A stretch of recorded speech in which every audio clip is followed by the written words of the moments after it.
নমস্কার। আজকের প্রতিবেদন কিভাবে আপনি সুস্থ থাকতে পারেন।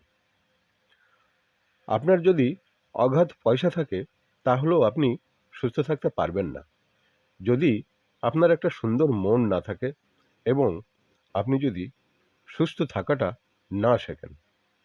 আমার চেম্বারে অসংখ্য মানুষকে আমি বুঝিয়েছি সুস্থ থাকার জন্য ভালো ঘুম দরকার, আর ভালো ঘুমের জন্য রাত ৮টার মধ্যে খাওয়া ও রাত 10টার মধ্যে শুতে যাওয়া উচিত। শুরু হয়ে যায় তীব্র প্রতিবাদ, ছেলে ফেরে না, স্বামী ফেরে না, রাতের খাবারটা একসাথে খাওয়া 12টার আগে সম্ভব নয়।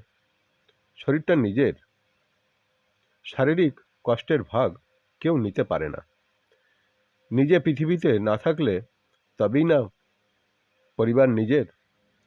যদি আপনি সত্যি আপনার পরিবারকে ভালোবাসেন তাহলে সবার আগে নিজের শরীরকে ভালোবাসুন। আপনার শরীরে ভগবান স্বয়ং বাস করেন।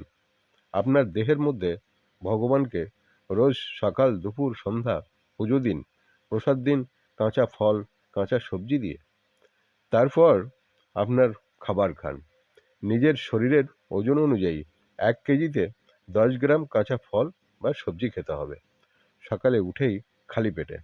আপনার ওজন 60 কেজি, তাহলে অবশ্যই আপনার উচিত প্রতিদিন অন্ততপক্ষে 600 গ্রাম ফ্রুটস বা কাঁচা সবজির খাওয়া।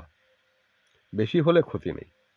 যে মানুষ নিজের মধ্যে বসবাসকারী ঠাকুরকে আগে সেবা করান, কোনো দিন তার অকাল মৃত্যু হতে পারে না, তার দেহ কোনো দিন অসুস্থ হতে পারে না। মৃত্যু হবে স্বাভাবিক, গাছের শুকনো পাতা যেমন ঝরে যায় তেমনি। তাই সুস্থভাবে বেঁচে থাকার জন্য আপনি আপনার সামর্থ্য মতো কাঁচা সবজি বা ফল খেতে শুরু করুন রোজ সকালে। পরিবর্তন অনুভব করুন প্রথম মাসেই। আমাকে কমেন্টে জানাবেন এবং কোনো জটিল সমস্যা সমাধানের জন্য অবশ্যই যোগাযোগ করুন। নমস্কার।